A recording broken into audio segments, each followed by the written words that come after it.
কেন থেমে গেছো? কেন একই অসম্পূর্ণ কাহিনীতে এটা ভেবে নিয়েছ যে জীবন শেষ হয়ে গেছে? কেন নিজেকে এত অস্থিরতায় ডুবিয়ে রেখেছ? বাস্তবতা আর ওয়াসওয়াসাতে অনেক পার্থক্য থাকে। তোমার ওয়াসওয়াসা তোমাকে যেই জিনিসের ভয় দেখায়, তোমার রবের কাছে সেই সমস্ত ওয়াসওয়াসার সমাধান মজুদ আছে। যদি তোমার বিপদ বেড়ে গেছে, তাহলে এটা কেন ভুলে বসেছ যে তোমার রবের কুদরত এর থেকে অনেক বেশি? তোমার রবের রহমত এই হতাশার চেয়ে অনেক মূল্যবান। তাহলে কেন হাতে হাত রেখে বসে আছো? জীবন তো এটারই নাম যে পড়তে পড়তে উঠে দাঁড়ানো। এখনও তো অগণিতবার তোমাকে পড়তে হবে আর পুনরায় উঠে দাঁড়াতে হবে। তাহলে ছাড়ো এই জিদকে। যে চলে গেছে তার হকে কল্যাণের দোয়া করো।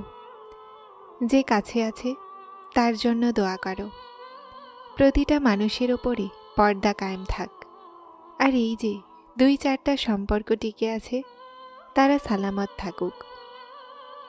বিশ্বাস রাখো, আল্লাহ ছাড়া না কেউ কখনো তোমার হয়েছে আর না হতে পারে। তোমার অন্যদের জন্য নয়, বরং নিজের জন্য আগে যেতে হবে। এতটা আগাতে হবে যে পুরনো স্মৃতি, ইচ্ছা আর মানুষ পিছনে রয়ে যায়, আর তুমি সে সব কিছু থেকে বাইরে চলে আসো। দুনিয়ার নজরে তুমি কখনোই ভালো হতে পারবে না, আর না তোমার সবার কাছে পারফেক্ট হওয়ার প্রয়োজন আছে। তোমাকে আল্লাহর সামনে দাঁড়াতে হবে, আর তোমার আশেপাশে শ্বাস নেওয়া মানুষদের ওপরও। কখন কে কিভাবে এই খেলা থেকে বাদ পড়ে যায় কারো আন্দাজও নেই। তাহলে এই যে ক্ষণিকের মুহূর্ত আছে, এগুলোতে বাঁচতে শিখে নাও মন ভরে। আর অন্যদের জন্য এই নিঃশ্বাস কঠিন বানিও না। আমরা যেটা ভাবি অথবা যেই খেয়ালই আমাদের মনে আসে, সেটারও কোনো না কোনো কারণ অবশ্যই আছে। সেই খেয়াল এমনিতেই আসে না, মনে আল্লাহর তরফ থেকেই আসে। অনেক সময় আমার মনে একটা কথা আসে যে মানুষেরা কারো জন্য খারাপ ভাবে, সেটাও কি আল্লাহর তরফ থেকে হয়? এই জবাব তারপর এমনিতেই পেয়ে গেলাম যে সেই খেয়াল শয়তান দেয়। সে আমাদেরকে আল্লাহর থেকে দূরে করার জন্য করে। আল্লাহ তো শুধুমাত্র এটা দেখেন যে তার বান্দা অথবা বান্দি কি শয়তানি ওয়াসওয়াসাতে আসবে কি না। আমরা এসে যাই, আমরা করে ফেলি যা সে করাতে চায়, কিন্তু আল্লাহ তো আল্লাহই না। কিভাবে পথভ্রষ্ট হতে দিবেন তার বান্দাকে? তারপর দেন সেই খেয়াল যেটার মাধ্যমে মানুষ ধীরে ধীরে আল্লাহর দিকে ফিরে যায়। এটা সেই খেয়াল যেটার জিকির আমি আগে বলেছি। আমরা আল্লাহর দিকে এমনিতেই ফিরে আসি না, আল্লাহ আমাদেরকে তার দিকে নিয়ে যান। কিন্তু তাদেরকে যারা সত্যি আল্লাহর দিকে ফিরতে চায়। যদি সম্পর্ক রাখতে না পারো, তাহলে ছেড়ে দাও। হোক মাঝ রাস্তায়, কিন্তু ছেড়ে দাও। সাথে নিয়ে চলতে থাকবে, আর একটা জায়গায় এসে বলে দিও যে এখন আমরা চলতে পারবো না একসাথে। এই লাইন এতটাই কষ্ট দেয় যা মানুষ ভাবতেও পারে না। এজন্য যখন না চলতে চাইবে, সম্পর্ককে রাখতে পারবে না, তো বলে দাও।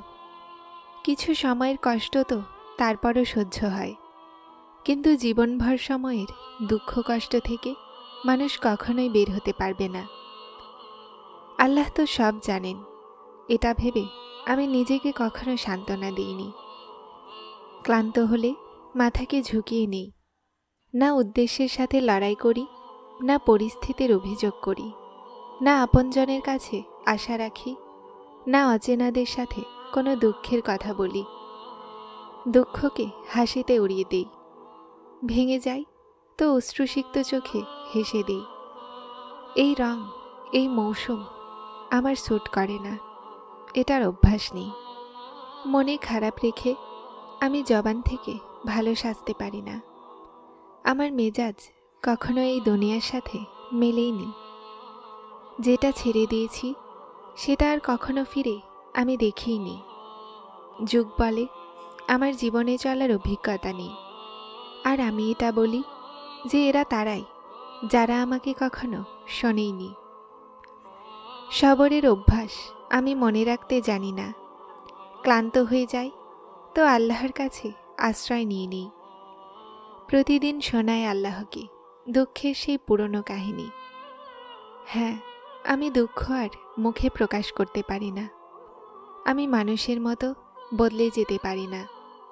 হ্যাঁ, আমার দোয়াগুলো আমার মতোই সাদা। আমার নিয়তগুলো শুধুমাত্র আল্লাহ জানেন।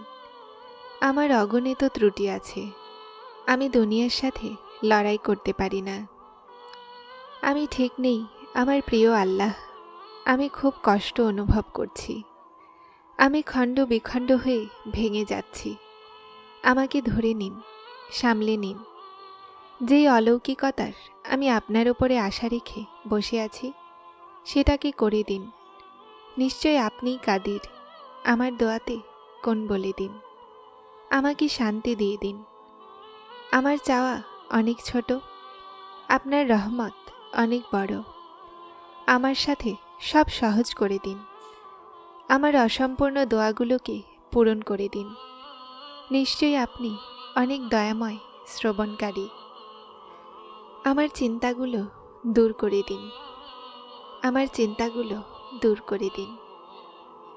যাকে তুমি ভালোবাসো তার মেসেজগুলো বারবার বের করে পারো না, তো এটা তোমার রবের সাথে কেমন ভালোবাসা যে তার মেসেজ অর্থাৎ কোরআন খোলোই না? যদি খোলো তো সেটাকে বোঝার চেষ্টা করো না? কেন তার মেসেজ পড়ে মন শান্ত হয় না? কেন তার ভালোবাসাকে ভেবে মুখে খুশি আসে না?